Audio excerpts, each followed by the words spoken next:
warahmatullahi wabarakatuh. Untuk minggu ini materi mengenai industrial waste management, saya akan menerangkan lebih jauh mengenai konsep cleaner production. Ya, untuk minggu sebelumnya saya lebih menekankan untuk PB ini ada perubahan paradigma, ya, yang dulunya konsep end of pipe jadi lebih banyak pada pengolahan, ya. Jadi basisnya bagaimana kita mengolah limbah yang sudah tergenerate gitu.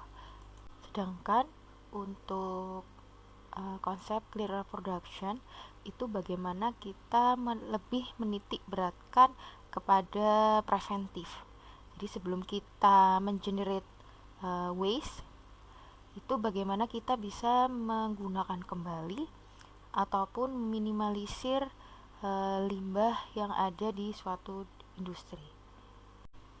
Secara garis besar, teknik dari konsep cleaner production itu tidak terlalu jelas, ya. Maksudnya tidak terlalu jelas itu tergantung dari konsep masing-masing industri bagaimana implementasi cleaner production pada sistem yang mereka terapkan, ya. Untuk cleaner production ini secara umum ada reduction, ya, jadi mereduksi. Baik reduksi itu bisa dari good housekeepingnya, ya. Bagaimana kemarin minggu lalu saya menjelaskan good housekeeping itu sangat membantu sekali dalam meminimalisir limbah-limbah yang ada di industri. Nah, untuk reduction ini kita bisa juga lakukan dengan proses change. Jadi proses yang ada di industri ini kita lakukan development atau pergantian material atau pergantian bahan dan lain-lain, ini untuk mengurangi reduction waste, ya. Nah, ada juga yang melakukan recycling, ya. Recycling ini dilakukan off-site recycling atau on-site recycling, ya. Untuk recycling ini bisa dilakukan di industrinya sendiri atau on-site recycling, jadi menghasilkan bahan material yang bisa dipergunakan kembali. Lalu ada yang off-site recycling, jadi mungkin mereka memproduksi suatu bahan lalu dimanfaatkan oleh pihak ketiga atau pihak yang lain, gitu, ya.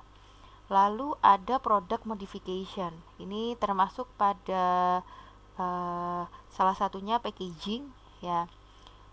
Mungkin juga produknya bisa dioptimalisasikan dengan kemasan yang ramah lingkungan. Lalu untuk jasa mungkin mereka lebih menghemat air dalam pelayanan servisnya, lalu efisiensi energi dan lain-lain, gitu, ya. Nah, untuk proses change ini memang lebih banyak kita melakukan research and development, ya. Jadi proses change ini bisa ke proses kontrolnya, proses modificationnya, teknologi change atau raw material change, ya. Semuanya ini tergantung dari aplikasi industrinya, ya. Sangat-sangat tergantung dan sangat-sangat spesifik. Tuh. Mungkin ada beberapa industri yang hanya sanggup di tahap production, gitu, ya. Setidaknya mereka sudah melakukan optimalisasi good housekeeping, gitu, ya. Bagaimana mereka membuat SOP atau prosedur mengurangi atau minimalisir limbah. Ada juga yang mereka sampai proses change dan product modification, gitu, ya. Mengenai basic principle dari cleaner production, ini ada 4 basic prinsip dalam implementasi konsep cleaner production di industri, ya. Untuk yang pertama adalah precaution. Untuk precaution ini kita mempertimbangkan bagaimana keselamatan, gitu, ya, keselamatan dari pekerja, baik itu kesehatannya, dari sistem keselamatan di lingkungan kerja ataupun di proses bagaimana interaksi di industri tersebut, ya. Nah, untuk preventatif ini bagaimana kita mempertimbangkan produk desain, ya, lalu kebutuhan konsumen, dan ada pattern dari material consumption sampai kegiatan ekonominya, gitu ya. Jadi kalau kalian bisa bayangkan, untuk konsep green reproduction ini bukan hanya kita memperhatikan dari proses industri yang ada itu, tapi kita juga memperhatikan aktivitas-aktivitas sosial, ekonomi, termasuk dari produknya itu sampai kepada masyarakat yang menggunakan, baik itu barang ataupun jasa. Jadi memang untuk green reproduction ini sangat-sangat berintegrasi, mulai dari industri, mereka akan menggunakan bahan baku, lalu proses produksi terjadi di industri tersebut sampai kepada produk yang akan dimanfaatkan sampai kepada konsumen. Ya, untuk prinsip yang kedua adalah integration principle. Ya, bagaimana integration ini diadaptasi di keseluruhan siklus dari masing-masing produksi. Jadi mulai dari bahan baku, proses produksi, lalu ada produk sampai ke packaging, sampai produk atau jasa itu di konsumen, gitu ya, untuk dikonsumsi. Nah, yang kedua yaitu bagaimana kita menurunkan emisi atau waste pada suatu lingkungan, termasuk spesifikasi dari masing-masing karakteristik waste-nya, sehingga kita bisa tahu spesifikasi by product ataupun bahan-bahan sisa yang akan terhasilkan atau tergenerate dari masing-masing stage. Jadi kita bisa melakukan telaah lebih jauh, bukan hanya kita langsung mengolah, tapi kita bisa memspesifikasi bahan-bahan tertentu yang itu bisa kita gunakan kembali atau setidaknya kita bisa minimalisir. Nah, untuk yang ketiga ada komprehensif atau prinsip demokrasi, ya. Kenapa konsep ini ada di clean production?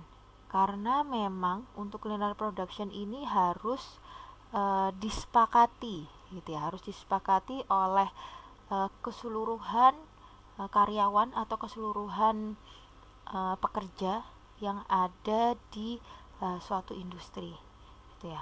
Entah itu dia dari proses produksinya atau sampai pada tahap konsumsi. Lalu ada prinsip kontinuitas. Karena memang cleaner production ini dia sifatnya perbaikan, ya, perbaikan yang berkelanjutan. Ini dia prosesnya tanpa ada batasan atau no end proses. Ya.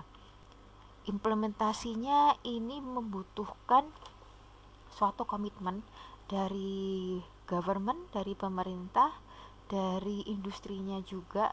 Mereka sudah harus memiliki setidaknya kebijakan, ya, kebijakan, lalu diturunkan sampai ke SOP, dan ada komitmen dari konsumen, gitu ya. Mungkin untuk komitmen dari konsumen ini sekarang yang kita lihat lebih masyarakat Indonesia ini lebih aware, ya, lebih aware bagaimana menggunakan bahan-bahan yang ramah lingkungan, ya, bahan-bahan yang dia itu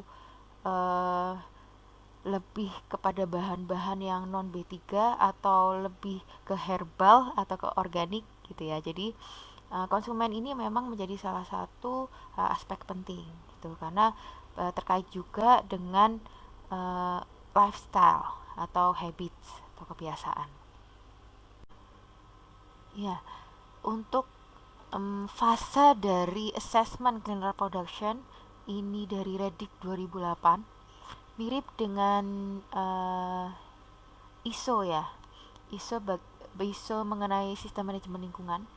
Itu dari awal memang kita harus ada planning atau perencanaan. Dari perencanaan itu kita lakukan preliminary assessment. Jadi kita lakukan kajian awal dahulu, bagaimana dampaknya, bagaimana dia efisiensinya ke ekonomi, mungkin gitu ya. Sampai ke detail assessment yang akhirnya dilakukan kebijakan untuk diimplementasikan. Ya, implementasi ini secara aktivitas biasanya implementasi lalu akan dilakukan monitoring.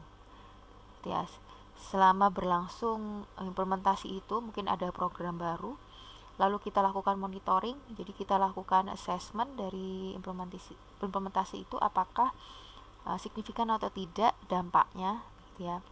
Lalu dilakukan feasibility assessment phase. Ya. Nah, feasibility assessment phase ini adalah dengan tahap bagaimana kita mengukur istilahnya SWOT ya. Strength, kekuatannya bagaimana, lalu kita lihat weakness-nya, opportunity-nya, threat-nya gitu ya. Secara umum seperti itu. Nah, setelah kita lakukan assessment, lalu bisa dilakukan preliminary assessment kembali gitu ya. Jadi dari assessment itu kita bisa tahu, oh ternyata ini yang kurang gitu ya. Ternyata mungkin proses desainnya perlu ada efisiensi, peningkatan gitu ya, peningkatan efisiensi di suatu proses tertentu atau dengan modifikasi alat misal. Nah, ini lalu dilakukan preliminary assessment lagi untuk program berikutnya gitu ya, lalu dilakukan detail assessment, implementation, lalu kembali feasibility assessment phase, dan diharapkan bisa diimplementasikan menjadi project cleaner production gitu ya. Untuk konsep-konsep ini tidak harus yang kompleks ya, jadi tidak harus kita merubah seluruh teknologi, enggak, tapi bagaimana kita menggagas suatu program yang dia itu secara konsep bisa menurunkan dampak lingkungan. Yang minggu lalu biasanya saya memberikan contoh yang paling simpel ya. Bagaimana di industri itu sudah menerapkan proses sistem informasi atau komunikasi tanpa menggunakan kertas. Ya. Hanya dengan menggunakan email atau bagaimana biasanya mereka mempunyai sistem tersendiri. Tuh. Lalu ada yang menerapkan report, printing untuk mencetak report itu dengan 2 halaman gitu ya. Jadi tidak harus menggunakan kertas yang baru, tapi kita bisa menggunakan kertas bekas gitu ya. Itu program-program yang simple yang biasanya bisa diterapkan di industri gitu. Tapi dari segala macam banyak program memang sangat tergantung dari industrinya. Apakah mereka bisa menemukan inovasi ataupun mereka sudah mempunyai additionalitas. Jadi additionalitas itu keunikan ya, program-program unik yang dimiliki oleh industri yang sangat spesifik dan dampaknya sangat cukup besar ya dalam mengurangi limbah, entah itu mengurangi limbah atau bisa merecycle kembali. Untuk pendekatan dari konsep cleaner production ini bisa dari La Forest tahun 2008. Ini recognize need to prevent pollution by cleaner production. Ini yang sebelumnya saya bilang harus ada kebijakan atau komitmen dari industri gitu ya. Nah, yang pertama untuk planning dan organization, itu bagaimana kita membentuk suatu tim gitu ya awalnya, terus lalu direncanakan mulai dari preliminary study-nya, lalu ruang lingkupnya gitu, sampai ke tujuan dari assessment-nya. Dari situ dilakukan assessment. Dari assessment ini kita bisa mengkolek data, lalu membuat beberapa pilihan dari konsep linear production, dilakukan preliminary study ya sampai ke tahap feasibility analysis. Jadi kita bisa lihat bagaimana evaluasi dari teknisnya, termasuk evaluasi ekonomi, analisis lingkungan, jadi dampak lingkungannya sampai seberapa besar, dan implementasinya. Nah, dari implementasinya ini, dari feasibility analysis lalu ke implementasi, bagaimana funding, ya, ada monitoring dan evaluasi dari hasil, lalu lakukan plan new project. Jadi apakah di situ ada perbaikan atau mengmodifikasi atau memperbaiki dari program yang sudah ada, atau kita membuat project yang baru dengan hasil dari evaluasi sebelumnya gitu ya. Jadi dari implementasi ini kita lakukan planning kembali dan organize, lalu kita lakukan assessment, dan siklus ini berjalan. Siklus ini akan tetap berjalan selama pendekatan konsep linear production diterapkan di suatu industri. Oke. Mengenai implementasi dari linear production, ini sangat tergantung dari spesifikasi jenis kegiatan ya. Tergantung mulai dari yang low cost sampai bagaimana kita ingin membuat ya advanced clean technology yang sangat membutuhkan investasi yang cukup tinggi ya. Yang paling sederhana ya, yang minggu lalu saya jelaskan bagaimana pengelolaan K3 di suatu industri gitu ya. Ini adalah good housekeeping gitu ya. Good housekeeping ini menjadi salah satu yang paling simpel tapi memang sangat terintegrasi dari operation industrial gitu ya. Entah itu dari indoors-nya sampai ke out, lalu dari manajemen lingkungannya, workers, dari pekerjanya gitu ya. Nah, untuk good housekeeping ini harus dikelola gitu ya, atau dengan SOP yang jelas ataupun dengan pencegahan yang diperlukan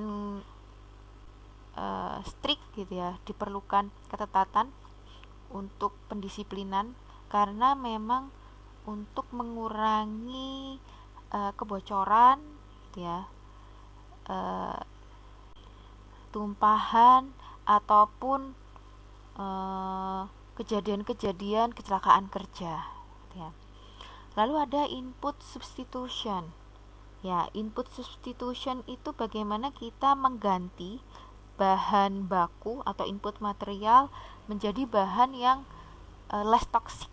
Jadi tidak toksik, tidak terlalu toksik ya, ataupun malah bisa kita menggunakan material yang renewable ya.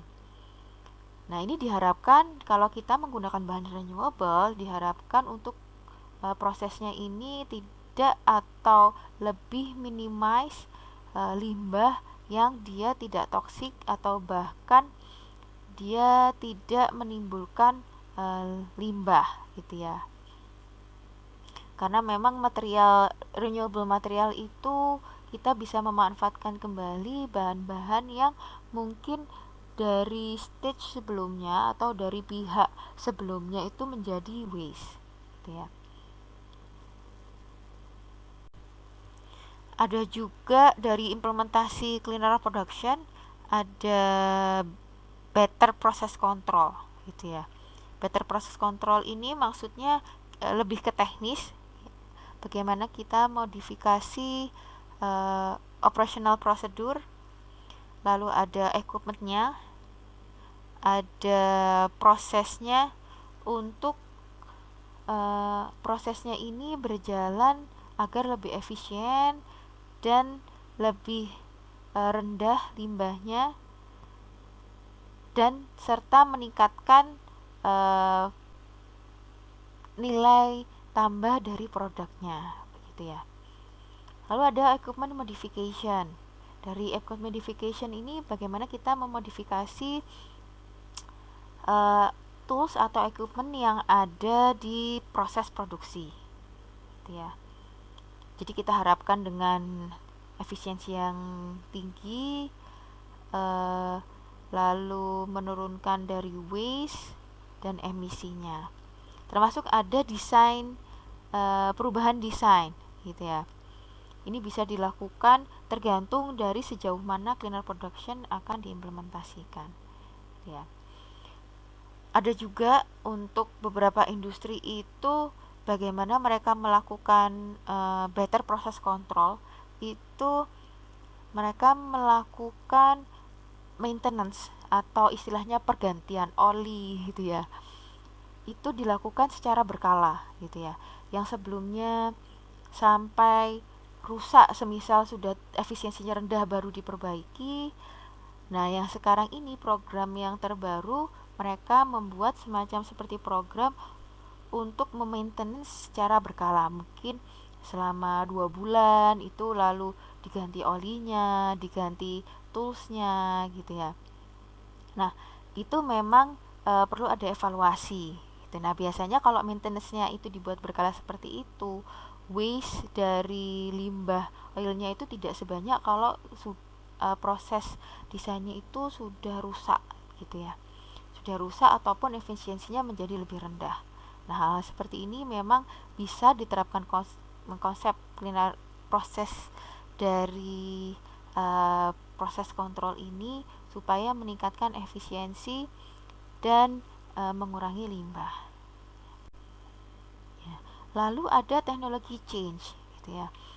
Biasanya untuk teknologi change ini dia mengganti dari beberapa teknologi atau dari beberapa tahap proses, misal ya.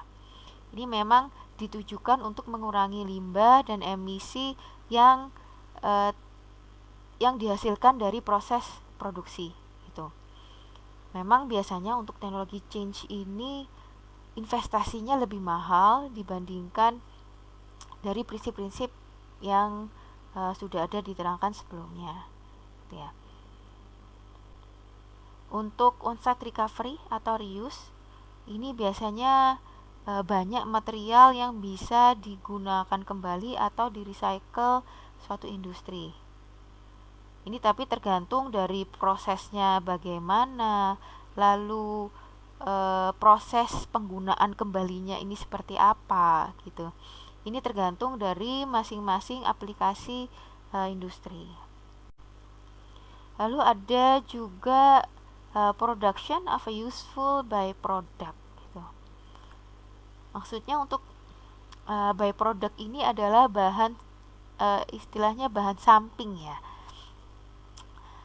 Atau kalau memang tidak bisa dimanfaatkan kembali, biasanya kita sebut dengan waste atau limbah. Nah, diharapkan dari proses cleaner production ini, dari proses produksi bisa menghasilkan bahan samping yang bisa digunakan kembali. Entah itu dia bisa dijual kembali atau bahan itu dimodifikasi atau diolah, gitu ya. Lalu dipergunakan lagi ke industri tersebut, gitu ya. Contohnya kalau untuk industri gula itu mereka menghasilkan limbah tetes ya. Jadi limbah tetes ini tidak digunakan di industri pabrik gula, tapi biasanya memang malah lebih banyak dijual kembali kepada pihak ketiga. Nah, dijual kembali kepada pihak ketiga ini biasanya dimanfaatkan oleh industri-industri MSG atau micin untuk memproduksi produknya. Tuh.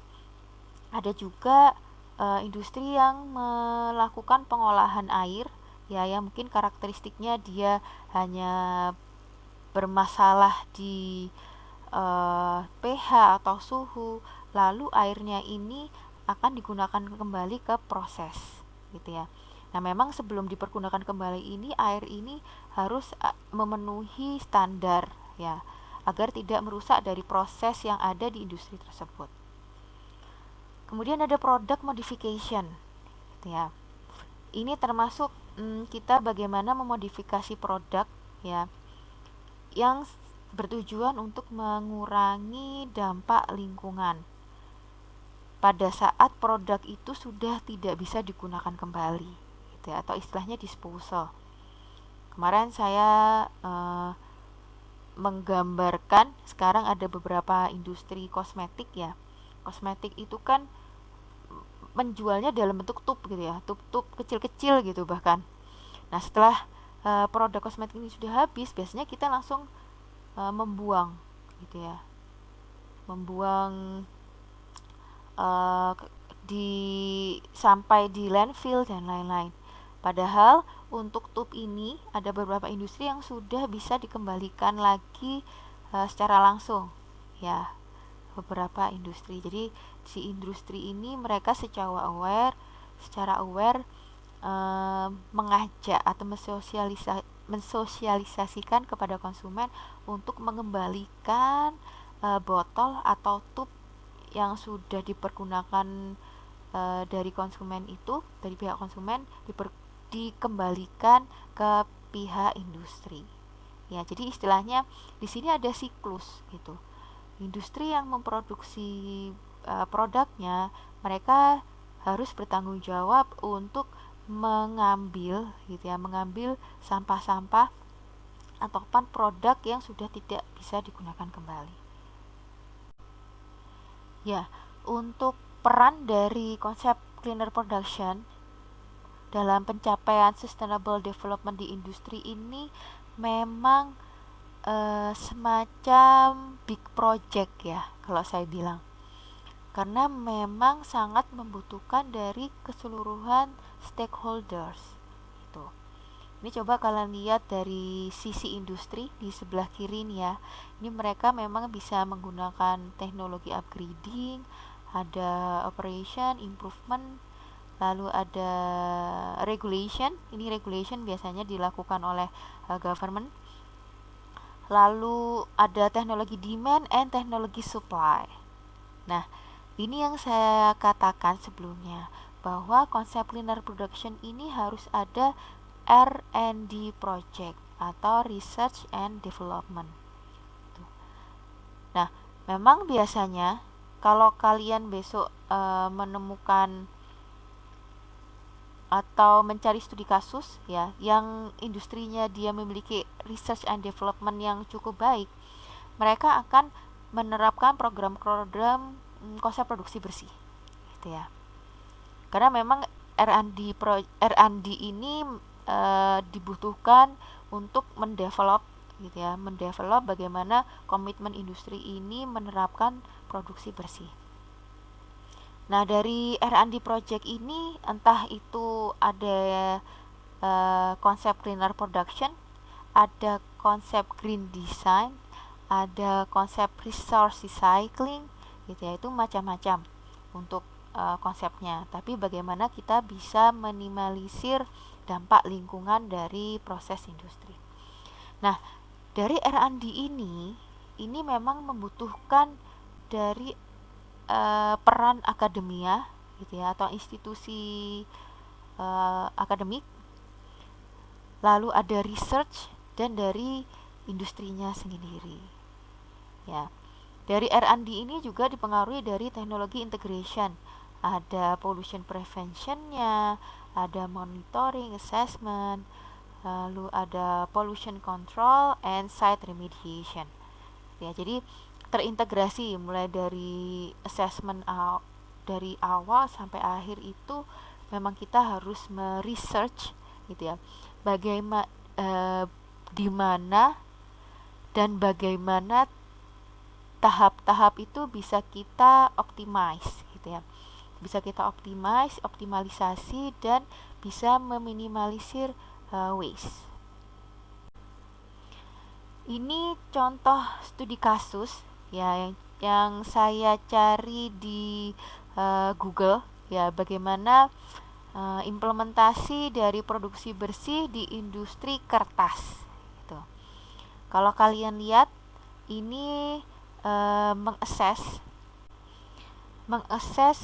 prinsip teknologi bersih itu bisa dilakukan di mana saja Ya, ini contohnya dari studi Aryo Santetuku Haryono 2016. Dari bahan baku, pulpnya dilakukan uji mutu atau kualitas. Tadi sebelumnya bahwa konsep cleaner production ini kita mengoptimalisir proses, ya, mengoptimalisasi proses sehingga kita membutuhkan bahan baku yang baik, gitu ya. Nah, dari proses produksinya sendiri ini dilakukan pemantauan intensif dari proses produksi, lalu disesuaikan dengan suhu, kecepatan, lalu pengurangan pemakaian air berlebih dan minimalisir penggunaan bahan baku. Ya. Untuk operatingnya ada penerapan good housekeeping, teknologinya mengganti mesin dengan mesin baru, ini yang investasinya cukup besar, gitu ya. Lalu limbahnya dilakukan daur ulang terhadap white water agar bisa dipakai kembali di stock preparation. Jadi lebih ke teknologinya ya. Nah, dari produk kertasnya sendiri ini dilakukan daur ulang di stock preparation untuk digunakan kembali. Ya. Ini kajian-kajian ini memang harus mengidentifikasi dari masing-masing stage ya. Entah itu dari input, lalu operatingnya, teknologinya, limbah, proses produksi sampai ke produk.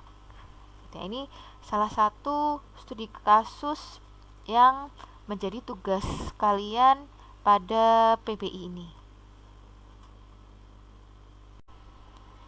Nah, dari studi sebelumnya, ini ada studi kedua yang dilakukan oleh Minardi Dwi Nugraha 2016, yaitu penerapan produksi bersih di studi kasus pulp and paper.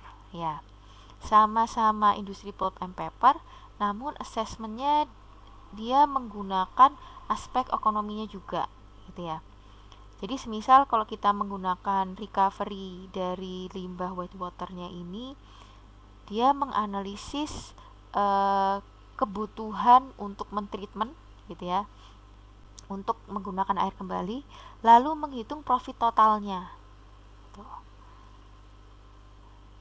Ya, jadi ini bisa disisipkan karena memang kalau untuk industri itu kan biasanya kalau program mereka pasti untuk planningnya pasti ada cost, gitu ya, atau budgetnya sampai seberapa besar, sampai seberapa jauh, dan apakah bisa investasi untuk mereka, ya.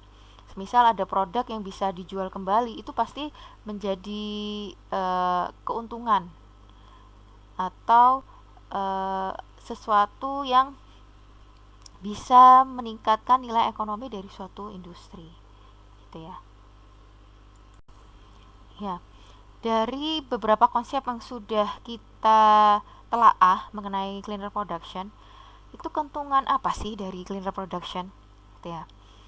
Yang pertama jelas mengimprove dari kondisi lingkungan, gitu ya. Bagaimana kita mengurangi dampak lingkungan yang terjadi dari proses industri. Lalu ada continuous environmental improvement. Ini salah satunya memang ke sustainability ya, continuous improvement. Lalu ada juga gaining competitive advantage.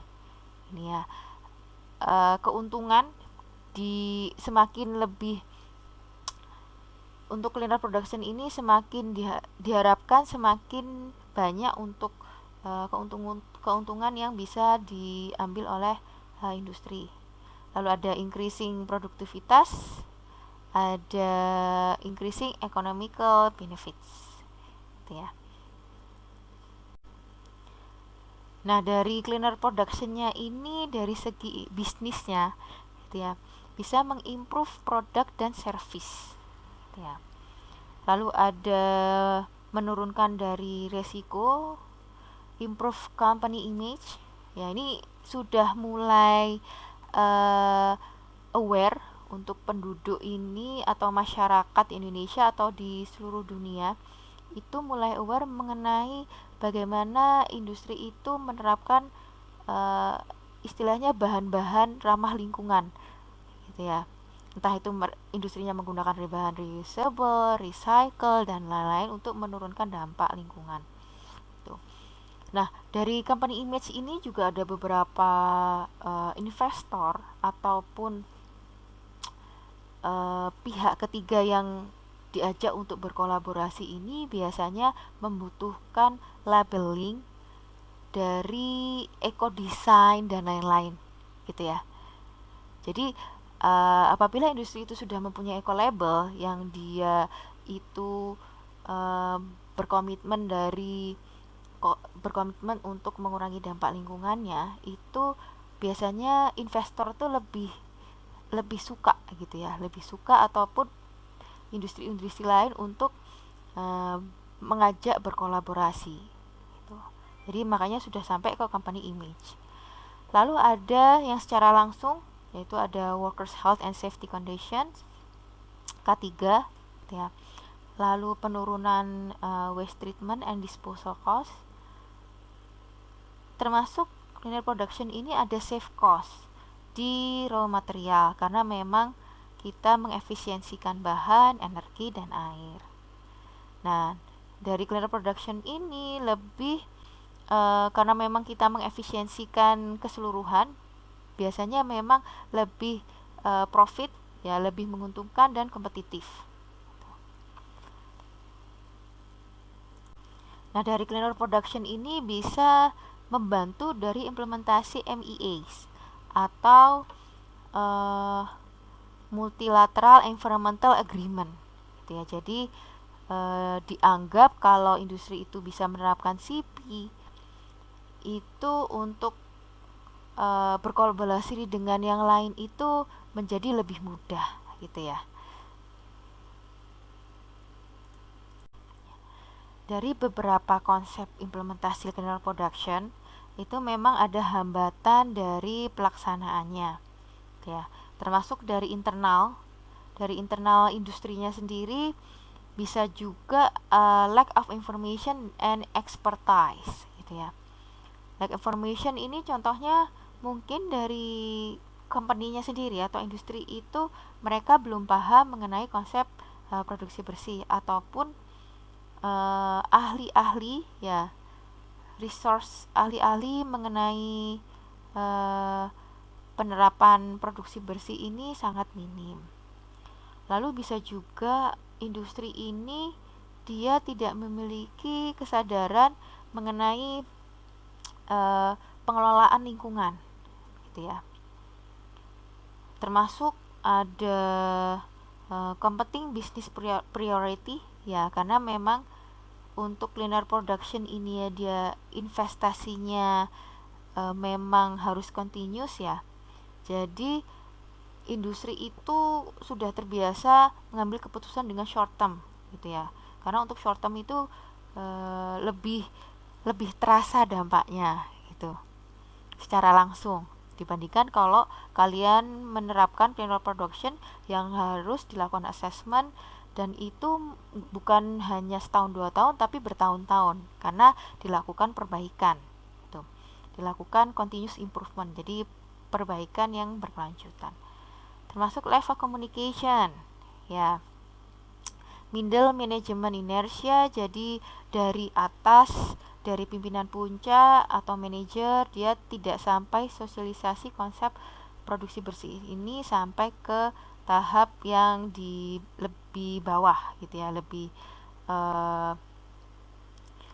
jadi tidak ada komunikasi yang baik antara komitmen dari atas sampai ke bawah gitu. Lalu ada labor force obstacle, jadi termasuk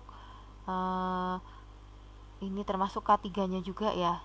Karena ada beberapa industri dia sudah memiliki SOP yang cukup baik tapi tidak diikuti, istilahnya tidak diikuti atau tidak ditaati oleh karyawan yang lain.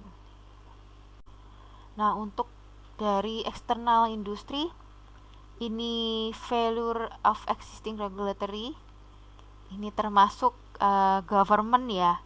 Government ini sudah harus menginisiasi peraturan yang mengintegrasi konsep produksi bersih kepada industri gitu ya. Termasuk ada difficulty in assessing cleaner technology. Jadi bagaimana mengakses cleaner teknologi itu kan di Indonesia masih abu-abu gitu, jadi masih belum jelas. Termasuk ada assessing external finance, jadi mengenai assessment ekonominya ini bagaimana gitu. Apalagi mengenai undang-undang Cipta Kerja yang akan diinisiasi di dalam waktu dekat ini oleh pemerintah, itu pasti akan berdampak kepada keseluruh pihak gitu ya. Entah itu industri, yang sangat terasa mungkin industri ya, karena memang basisnya penciptaan tenaga kerja atau cipta kerja maksudnya. Jadi perekonomian semakin ditingkatkan dan nanti pasti ujung-ujungnya ke dampak lingkungan gitu ya. Jadi apapun nanti yang tertuang dalam Undang-Undang Cipta Karya itu pasti akan berpengaruh kepada konsep-konsep implementasi pengelolaan lingkungan yang ada di Indonesia. Ya, hal-hal yang dilakukan oleh industri mengenai cleaner production, setidaknya mereka harus mengimprove dari produktivitasnya, lalu melakukan sistem manajemen lingkungan, atau ada beberapa industri yang sudah menerapkan ISO ya, sistem manajemen lingkungan. Lalu ada environmental leadership, corporate environmental report, dan environmental accounting ya. Jadi termasuk dari segi ekonominya sendiri diharapkan sudah berwawasan lingkungan gitu. Jadi aspek ekonomi yang berwawasan lingkungan itu maksudnya ekonomiknya itu dia juga mempertimbangkan dari aspek-aspek yang berdampak pada lingkungan ya. Tadi yang contohnya bagaimana kita mengefisiensikan economic cost apabila kita melakukan pengolahan dari air limbah atau kita mereuse kembali seperti itu. Nah, untuk dari luar di industri ini memang harus ada regulasi yang jelas ya. Ada insentif karena tidak semua industri bisa langsung menerapkan proses produksi bersih karena mereka harus memiliki budget ya. Lalu ada education and training, meningkatkan wawasan dari industri. Termasuk ada buyer supply relation yang tadi saya katakan, apabila kita tidak bisa mereuse atau merecycle limbah kita, mungkin di luar sana ada pihak ketiga yang berkeinginan gitu ya, atau membutuhkan dari limbah-limbah industri tersebut. Ada soft loan from financial institution. Ini kemarin RECP atau Resource Efficiency Cleaner Production itu sudah bekerja sama dengan beberapa pihak bank ya untuk membantu industri-industri yang ingin menerapkan produksi bersih gitu. Community involvement jelas dari aspek sosialnya, dan international trade incentive, jadi intensif dari perdagangan internasional. Sekian materi pada minggu ini mengenai penjelasan lebih jauh cleaner production ya, termasuk aplikasinya gitu. Setelah perkuliahan ini akan ada project atau studi kasus dari masing-masing kelompok yang akan dibahas lebih lanjut setelah dilakukan midterm assessment. Sekian dari saya, alhamdulillahirabbil alamin. Wassalamualaikum warahmatullahi wabarakatuh.